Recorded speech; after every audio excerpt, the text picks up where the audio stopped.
So we talked about how the beginning part of Genesis chapter 1, God created heaven and earth all together as one, as good, and yet sin entered the world in Genesis chapter 3. And then we begin to see, as time progresses, moral decay and eventually judgment coming. Who's pictured there? Cain and Abel, yeah. Hopefully you knew that before you looked ahead on my slides, but if you didn't, let's get familiar with Cain and Abel. What did they do? Okay, hey, well, yeah, I wouldn't say he didn't do anything. Now, he didn't do anything to provoke what happened to him, but let's go back just a step further. Who are Cain and Abel? Brothers, and they are the sons of who? Abraham. Adam and Eve. Okay, we're not quite to Abraham yet, but we are. Adam and Eve have two sons, Cain and Abel. They actually have other children, but we're not to them yet. So Cain and Abel are the first two sons that are ever born. How many of you have a sibling? Anybody have a brother? Yeah. How many of you get along all the time with your brother? Yeah, maybe a majority of the time, but so my brother and I, we are about 15 months apart. So we grew up where we did a lot of stuff together, and we were really good friends. Growing up, we didn't really have anybody else to hang out with. We grew up on a farm, so it was like us. All right. Then as time progressed, you get into middle school and high school, and you don't really want to hang out with your brother anymore. You want to be with your friends. So we kind of grew apart. We didn't hang out a whole lot. We never had like the whole fist fight, I'm going to punch you in the face type of disagreement. Really? That's the best type? That's just not me.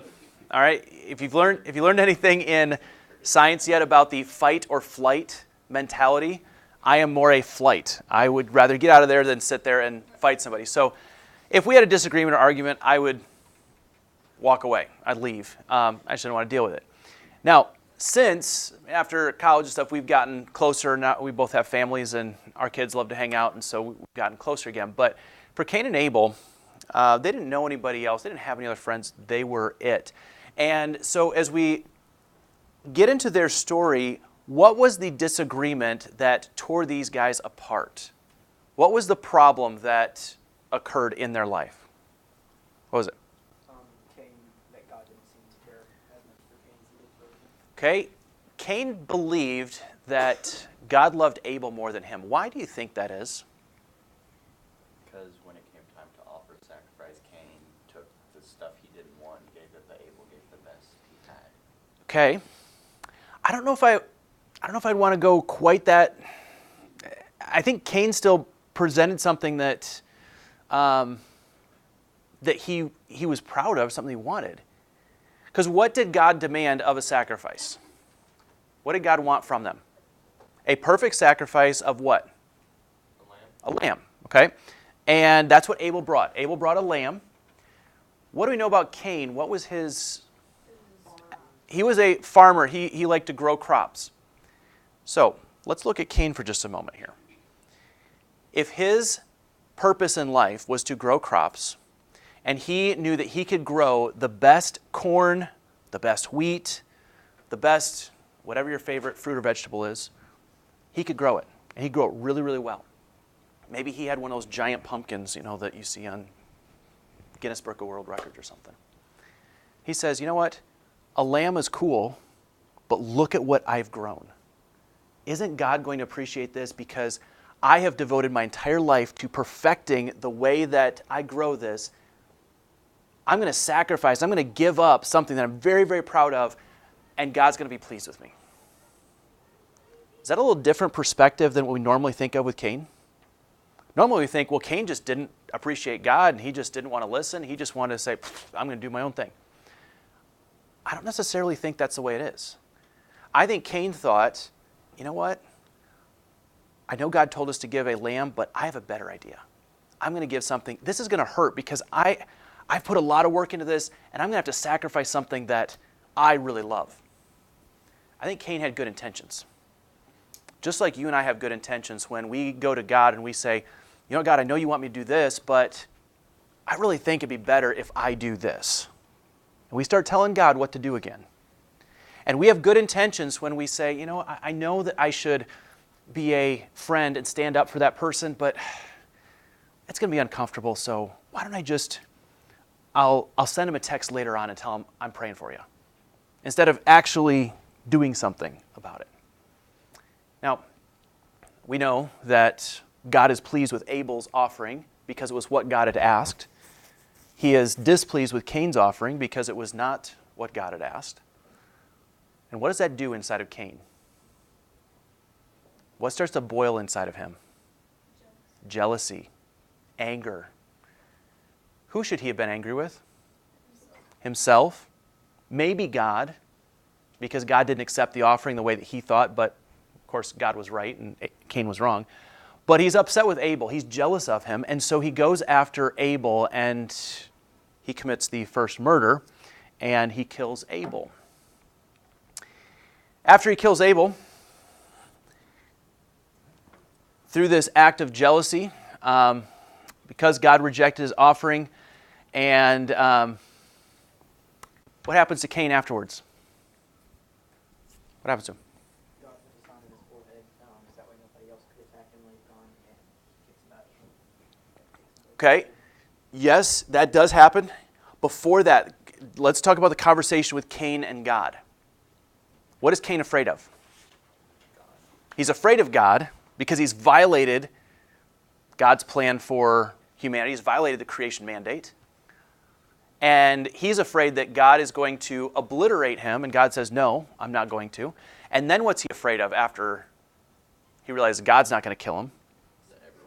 Everyone else. Yeah, he's the first and only person to ever commit a murder.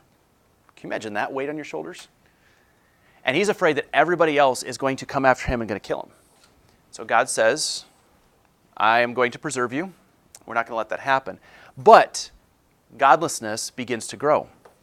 And we see this through Cain building the first city. And Cain goes off and he starts to have family members, and they begin to grow, and this first city now forms. And we see through the generations of Cain in the family line a man by the name of Lamech.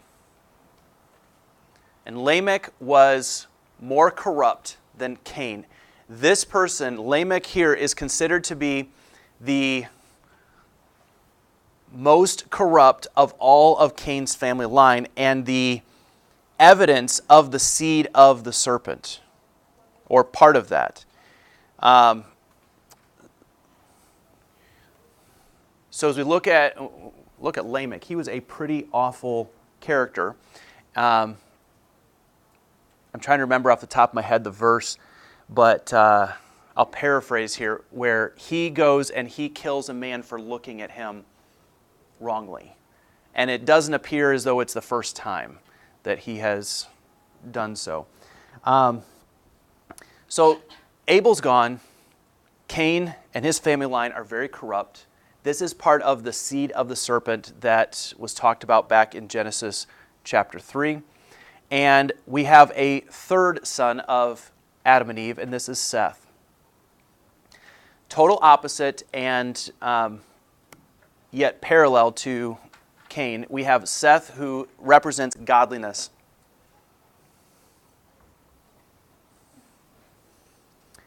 Now, Seth's descendants, they represent goodness, godliness. They are following God's ways. They follow the creation mandate. And the person who best represents his family line is Enoch. So associate Lamech with Cain and Enoch with godliness, and with Seth, excuse me. Enoch was the descendant of Seth who walked with God. And what do we know about Enoch and his end of days on earth? What did God do for him? He never died. Why did he not die? God took him. The Bible says that Enoch walked with God so very closely that God took him and he was not. means he did not die. He never had a funeral. He never had to go through the death process. God just said, you know what? I want you to come have fellowship with me up in heaven. And God took him. Man, that'd be an awesome testimony to have in your family generations, that this guy walked so closely with God. But he represents the goodness of all of Seth's generations. Now, unfortunately, godliness is compromised in Seth's family line. As we look here through the generations of Seth and his family, they did not pass on their beliefs to their children. This was their number one problem, and this is part of the reason why we study history, is because we want to pass along information to the next generation. Seth's descendants failed to teach their children about who God was. So then they grew up not knowing God. And that led to an intermarriage between Cain and Seth's family lines down the road. Cain representing the evil of the world, Seth representing all the goodness of the world, and they intermarry, and there's a lot of trouble that's going to come. We will talk about that next time.